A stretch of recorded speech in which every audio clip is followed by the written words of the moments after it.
आजपासून संसदेमध्ये वंदे मातरमवरती चर्चा सुरू होती. पंतप्रधान नरेंद्र मोदी 12 वाजता बोलणार आहे. आनंद आहे, कळलं तर बरं आहे. त्या वंदे मातरमनं सर्व धर्म सर्व समाजांना एकत्र घेतलं. सगळ्यात आश्चर्य आहे, त्या वंदे मातरमला त्या काळात कुठल्याही धर्मानं विरोध केला नाही. हे विसरू नका बरं. आज देशातल्या विभजनकारी विचारांचं मूळ कारण भारतीय जनता पार्टी आहे.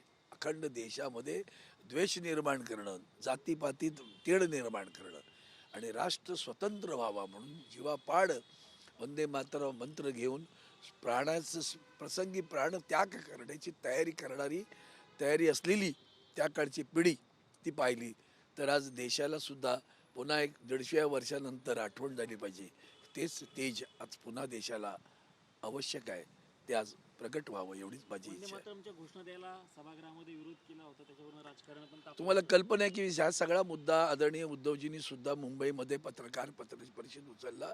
आजही ते सभागृहामध्ये आम्ही मध्यंतरी मी स्वतः जाऊन राज्यसभेच्या अध्यक्षांना म्हणजे उपराष्ट्रपतींना महामहिने भेटलो होतो. त्यांना कळवलं आम्ही, मी आणि आमच्या प्रियंका चतुर्वेदी सोबत होत्या, शिवसेनेच्या वतीने कळवलं की तुमच्या या नियमामध्ये अशी तरतूद आहे. थँक्यू, जय हिंद आणि वंदे मातरम हा नारा सभागृहात द्यायचा नाही. देशबांधवांनो, सरकार कुणाचं आहे बघा. वंदे मातरम कहना होगा, इस देश में अगर रहना होगा, हे बोलणारी लोक आहेत. बरं अजून काढलं नाही, मी बघतो असं म्हणाले ते. म्हणजे त्यांनी ते थोडंसं सॉफ्ट घेतलं, पण अजूनही ते त्याच्यातून काढल्याचं कुठलंही नोट दिलेली नाही. सर, एक प्रश्न असा आहे की तेव्हा 2017 साली एकदा उद्धव ठाकरेंनी मागणी केली होती की जे वंदे मातरमला विरोध करतात त्यांच्या मतदानाचा हक्क काढून घ्या. आजही शिवसेना मागणी मला वाटतं कुठलाही जुना रेफरन्स मला कल्पना नाही वंदे मातरम बद्दल साहेब असे कधी म्हणाले असतील असं मला वाटत नाही. तुम्ही कुठून शोधून काढले मला माहिती नाही. पण आता उद्धवजींवरून सामन्यावर गेला. कोणाची बातमी असेल ती सोडून द्या. आदरणीय उद्धवजी देशाची अखंडता एकतेसाठी धडपडणारा आणि आज देशामध्ये अगदी देशाच्या केंद्रीय नेतृत्वाला या संदर्भात आव्हान देणारा देशातला एकमेव नेता कोण असेल त्यांचं नाव आहे आदरणीय उद्धवजी बाळासाहेब ठाकरे. महाराष्ट्र एकीकरण समितीच्या मेळाव्याला परवानगी नाकारलेली आहे. आजपासून बेळगावमध्ये अधिवेशन सुरू होतं त्यांचं. ते तर तुम्हाला कल्पना आहे की खरं तर देशाच्या न्यायव्यवस्थेबद्दल आता साष्टांग नमस्कार करायचा उलटा नमस्कार करायचा मला कळत नाही. असंख्य म्हणजे आता असंख्यच म्हणावं लागेल न्यायाधीश होऊन गेले. आमच्या बेळगावमधील मराठी बांधव, खरं तर तुम्हाला कल्पना आहे का, अल्पसंख्याकांसाठी एक आयुक्ताची नेमणूक केली जाते. ती पण अशी इतक्या दूर करून ठेवली की त्यांना त्यासाठी भाषिक अल्पसंख्याकांसाठी जो कार्यालय असतं ते सुद्धा बेळगावबंद दूर हटवून टाकलं आणि इतक्या दूर कुठेतरी नेऊन ठेवले की त्याला तिथं जाता येणार नाही.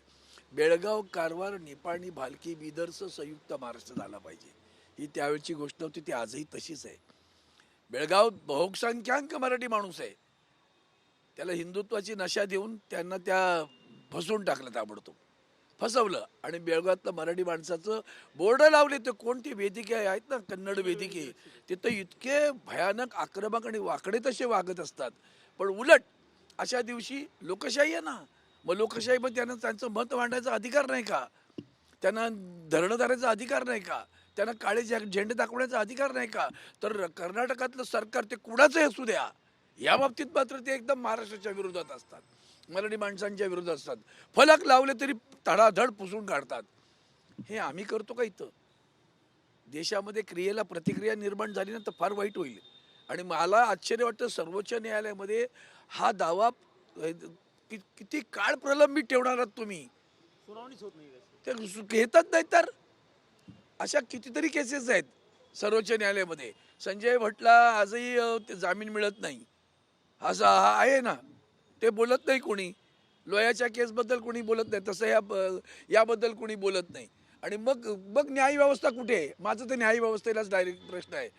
माननीय सूर्यकांतजी, आदरणीय सरन्यायाधीश देशाचे, त्यांना हात जोडून विनंती करतो, या सूर्याचा प्रकाश बेळगाव, कारवार, निपाणी, भालकीवर पडावा अशी विनंती करतो. आजपासून हिवाळी अधिवेशन सुरू होते नागपूरमध्ये, पण विरोधी पक्ष नेते नाहीयेत. विरोधी पक्ष मला वाटतं आदरणीय उद्धवजींनी काल छान सांगितलं. तुम्ही जेव्हा घटना आणि तरतुदी सांगत राहता नियमांच्या, तेव्हा महत्त्वाचा मुद्दा येतो की जर असं असेल तर मग उपमुख्यमंत्री पद पण नाही ना संविधानिक.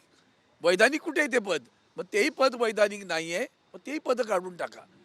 आणि महाराष्ट्रामध्ये असला प्रकार नव्हता. महाराष्ट्रामध्ये अगदी किती कमी संख्या असते तरी विरोधी पक्ष नेता होता आणि हे सातत्याने दाखवून दिलंय. भारतीय जनता पार्टीचं वैशिष्ट्य एक मिनिट, आमचे मुख्यमंत्री असताना माननीय मनोहर जोशी सर त्यांना उपमुख्यमंत्री पद पाहिजे होतं. त्यांचा मुख्यमंत्री झाल्यानंतर उपमुख्यमंत्री पद द्यायला ते तयार आहेत. ही यांची मैत्री असते बरं का, यातनं ओळखून घ्या. सर, भास्कर जाधवांना विरोधी पक्ष नेत्या पदाचे लॉलीपॉप दिले जात आहे. शिवसेनेतून मागणी होते की आदित्य ठाकरे यांना विरोधी पक्ष. नाही नाही, असं कोणी म्हणालं असं मला वाटत नाही. आदरणीय उद्धवजी ठाकरे साहेबांनी जाहीरपणे त्यांचं नाव दिलेलं आहे. ह्या उगीच आमच्यामध्ये लावालावी करण्याचं काम करू नका. पण शिवसेनेला शिवसेनेला विरोधी पक्षनेते पद मिळायला जमीन घोटाळा प्रकरणी शरद पवार यांच्या पक्षाची भूमिका स्पष्ट नाहीये. इंडिया आघाडीमध्ये एकही दिसत नाहीये. नाही नाही, अजित प्रश्न विषय तो नाहीच आहे. भ्रष्टाचाराबद्दल शिवसेना आक्रमकपणे ती भूमिका जी आहे ती मांडली जाणार, एवढं मी तुम्हाला या निमित्तानं सांगतो. बस. सर अजून एक मराठवाड्यातील सोयाबीनचे जो प्रश्न मोठा झालाय. जे हमी भावानं सोयाबीन खरेदी करणं अपेक्षित होतं ते होणार नाहीये, कारण दक्षिण आफ्रिकेतून 1 लाख टन सोयाबीन आयात केली. मकाही येतोय, तुम्हाला कल्पना आहे की नाही? मक्याची वाट लागली. मका 22 रुपयावर गेला, 27 रुपयांनी घेतला होता गेल्या वर्षी. तो शेतकरी तोही उद्ध्वस्त होतोय. या इथेनॉलच्या प्रकरणामध्ये हे सगळेच उद्ध्वस्त व्हायला लागलेले आहेत. आता तांदळातून किंवा भाताकडून सुद्धा इथेनॉल निर्माण केलं जाते, ते स्वस्त होतंय. आज तुम्ही म्हणालात ना, मग प्रश्न येतो, देशाच्या पंतप्रधानांच्या शब्दांना काही किंमत आहे का? हर किसान का उत्पन्न दुगना होगा, उत्पादन भी दुगना होगा. मरतोय बरं तो, आत्महत्या करतोय.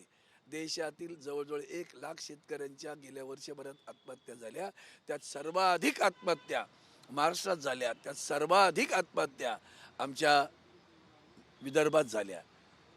आणि तरी सुद्धा आजही डोळे उघडले जात नाहीत.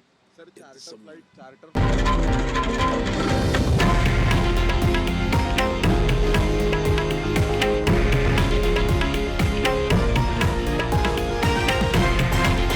हे आहे देशातील नंबर 1 न्यूज नेटवर्क आणि आपण पाहत आहात TV9 मराठी, एकमेव.